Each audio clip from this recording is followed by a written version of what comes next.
किन्नर चुड़ैल। गोरखपुर नाम का एक गांव हुआ करता था। उस गांव में ज्यादा लोग नहीं रहते थे। उस गांव में एक गर्भवती विधवा औरत रहती थी। उस औरत का नाम कमला था। कमला अपने घर में अकेली रहती थी। उसके पति की सारी जायदाद उसके नाम हो गई थी, पर सभी गांव वाले उस औरत को मनहूस औरत समझा करते थे और सभी उससे नफरत किया करते थे। एक बार कमला राशन की दुकान पर खाने का सामान खरीदने जाती है। भैया जी, जरा 1 किलो दाल चावल देना। अरे हाय हाय हाय हाय हाय हाय! अरे मनहूस औरत, मेरी दुकान में अपशुगन करवाने आ गई क्या? हैं? चल जा यहाँ से। मैं कुछ नहीं देने वाला हूँ तुझे। भाग भाग यहाँ से, चल जा, निकल। भैया जी, ऐसा मत कहिए। मैं गर्भवती हूँ, मुझे खाने की बहुत जरूरत है। मुझे खाना दे दीजिए। दुकानदार कमला को वहां से धक्के मारकर भगा देता है। तभी कमला रोते रोते उस गांव के किन्नरों के इलाके में आ जाती है।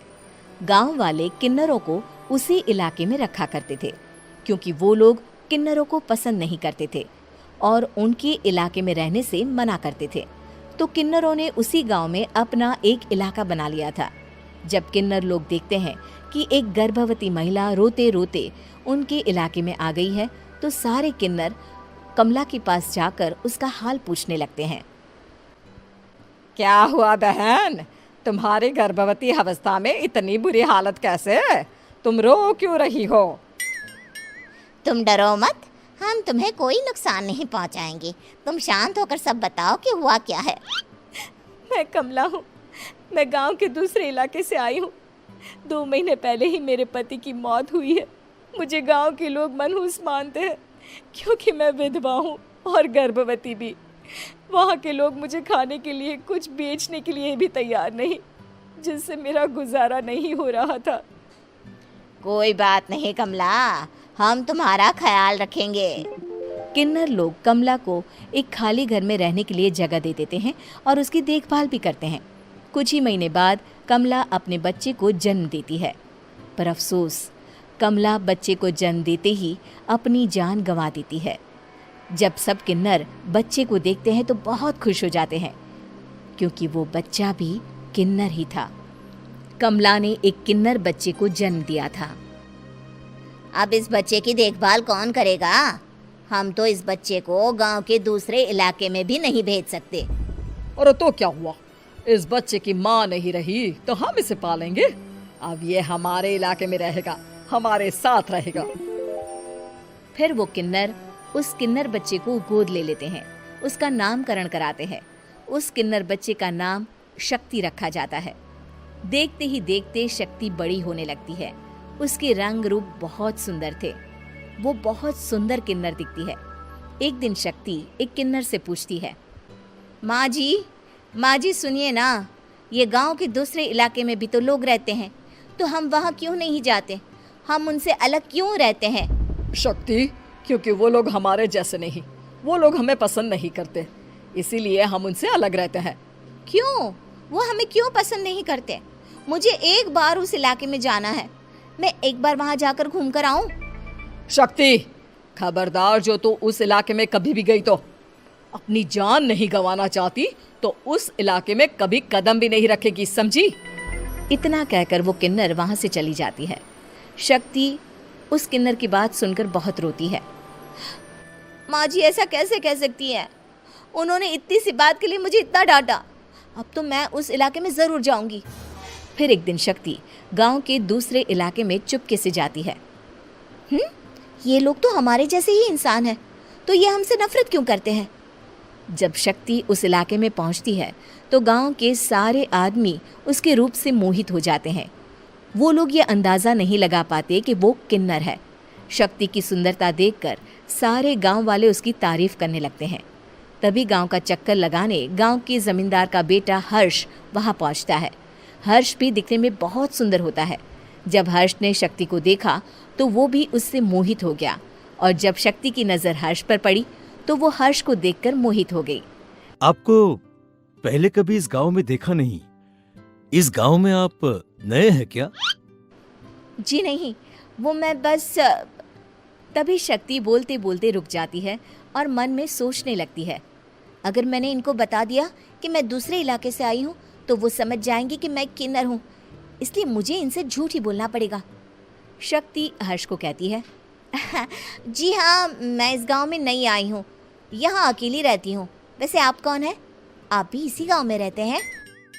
जी हाँ, मैं इस गांव के जमींदार का बेटा हूँ। आपको किसी भी चीज की जरूरत पड़े तो आप मुझे बता देना, मुझे अच्छा लगेगा। ऐसे ही शक्ति और हर्ष एक दूसरे से रोज मिलने लगते। वो दोनों अपने प्यार का इजहार करने एक दूसरे से मिलने जाते हैं। तभी शक्ति का पीछा करते करते एक किन्नर वहां आ जाती है। शक्ति, शक्ति, मैं तुमसे बहुत प्यार करता हूँ। मैं तुमसे शादी करना चाहता हूँ। क्या तुम मुझसे शादी करोगी? हाँ हर्ष, मैं तुमसे शादी करूँगी, पर मैं तुमको अपने बारे में एक सच्चाई बताना चाहती हूँ जो मैंने तुमसे छुपा कर रखी है। तभी उनके बीच में ही वो किन्नर आ जाती है।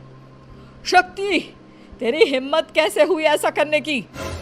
वो किन्नर शक्ति को खींचकर गांव के जमींदार के पास ले जाती है। हर्ष भी वहां शक्ति को बचाने के लिए पहुंच जाता है। जमींदार शक्ति और हर्ष के प्यार के बारे में सुनकर गुस्से में आ जाता है और शक्ति को गांव के बाहर निकालने की सजा देता है। शक्ति ये बात सहन नहीं कर पाती और कुएं में कूदकर अपनी जान दे देती है। जमींदार हर्ष की शादी गांव की एक लड़की से करवा देता है, पर हर्ष इस शादी से खुश नहीं होता। शक्ति अपना बदला लेने के लिए मरने के बाद किन्नर चुड़ैल बन जाती है। अब मैं इन गाँव वालों को नहीं छोड़ूंगी, अब इनसे मैं अपने प्यार का बदला लूंगी। किन्नर चुड़ैल गांव वालों को परेशान करना शुरू कर देती है। एक बार वो रात को गांव के खेतों में पहुंच जाती है और वहां आग लगा देती है। सारी फसल जल के राख हो जाती है। जब एक आदमी रात को उठकर देखता है कि खेत में आग लग गई है तो वो वहां पहुंच जाता है। वो देखता है कि खेतों के बीचों बीच एक किन्नर चुड़ैल खड़ी है और वहां खड़े होकर ताली बजा रही है। गांव वाला किन्नर चुड़ैल को देखकर बेहोश हो जाता है। जब सुबह उस आदमी को होश आता है तो वो सीधा जमींदार के पास जाता है। अरे जमींदार साहब, अरे वो किन्नर चुड़ैल ने मेरी सारी फसल जला दी। अब मैं क्या करूंगा? क्या होगा मेरा? जमींदार चुड़ैल किन्नर का नाम सुनते ही सब कुछ समझ जाता है। अब वो बहुत डर जाता है। उसी रात को जब जमींदार डर के मारे अपने कमरे में सो नहीं पाता, तभी वहां अचानक से किन्नर चुड़ैल आ जाती है। किन्नर चुड़ैल जोर जोर से जमींदार के आगे खड़ी होकर हंसने लगती है और ताली बजाने लगती है।